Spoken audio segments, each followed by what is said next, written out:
Hello everyone, welcome back to my channel another blog. কালকে রাতে এখানে প্রচণ্ড বৃষ্টি হয়েছে, মানে এই মরশুমের প্রথম বৃষ্টি বলতে পারো। তো একটু স্বস্তি যেমন হয়েছে গরমের থেকে, কিন্তু ছাদের গাছগুলো একটু রিল্যাক্স হয়েছে, মানে ওদের স্ট্রেস একটু কমেছে গাছের। মানে বৃষ্টিতে স্নান করলে সব গাছই যেমন নতুন হয়ে ওঠে, আমার ছাদেরও তাই অবস্থা।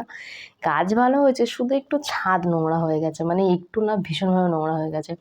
এখন প্রায় সকাল 9:10 বাজে আর আমার সকালে রান্না কমপ্লিট। চলো দেখাচ্ছি আজকে কী রান্না করেছি।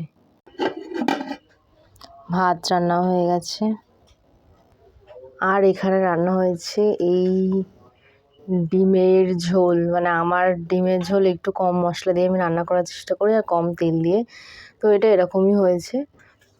আর আমি তোমাদেরকে আজকে ছাদটা ঘুরে দেখাবো। এই গাছগুলো আমি ব্যালকনির সাইডে রেখে দিয়েছিলাম, উপরের ঘরে ব্যালকনিতে। এটা হচ্ছে পুদিনা পাতা গাছ, যেটা আমি নতুন কয়েকদিন আগেই রিপোর্ট করেছি, নার্সারি থেকে এনে বসিয়েছিলাম।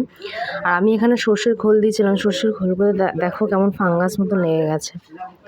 আর এটা একটা সিজনারি ফুল, গরমের সিজনের। এইগুলো কোনো গরমের সিজনে ছোটো ছোটো যে চারাগুলো পাওয়া যায় সেগুলো এনে বসানো হয়েছিল। আর এইগুলো হচ্ছে সেই গাছগুলো যেগুলো আমি কয়েকদিন আগে বসিয়েছিলাম, রিপোর্ট করার তোমাদেরকে দেখিয়েছিলাম। এই যে থার্মোকলের যে ট্রেগুলো, সেগুলোকে আমি এখানে ব্যবহার করেছি। এই দেখো ছাদের অবস্থা। গোলাপ গাছগুলো আমি একটু রেখেছিলাম এদিক থেকে, আর এখানে কিন্তু জল জমে গেছিলো, মানে টবগুলোতে জল জমেই গেছিলো। আস্তে আস্তে সেটা বের হয়েছে, মানে একটু সময় লেগেছে। আর এটা সেই জারবেরা গাছটা। এখানে একটা জারবেরা গাছের কুঁড়ি শুকিয়ে গেছে, জানি না কেন, এগুলো কী কারণে হয়েছে। তোমাদের কারো জানা থাকলে আমাকে অবশ্যই জানাবে। আর এইদিকে অবস্থা দেখো গাছগুলোর, মানে এই পাতাগুলো কিন্তু বৃষ্টি পেলে খুব ভালো হয় এগুলো। এই যে রংবাহারি যে পাতাগুলো আছে, এটাও ঠিক তেমনি তাই।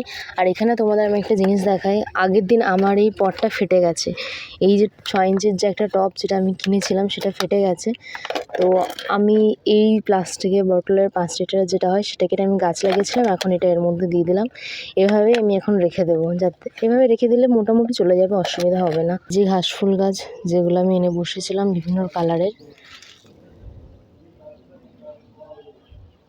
রজনীগন্ধার যে বাল্ব যেটা আমি এনে বসিয়েছিলাম সেটা। তো আজকে গুড ফ্রাইডে, সেই জন্য স্কুল ছুটি। সারাদিন বাড়িতে ছুটির দিনে যেমন বেশি কাজ থাকে, তো ওরকমই বেশি কাজ, মানে অনেক কাজ। আর এক্সাম হয়েছে, তো বাচ্চাদের খাতাও দেখতে হবে। আজকের মতন টাটা, দেখা হচ্ছে পরের ভিডিওতে।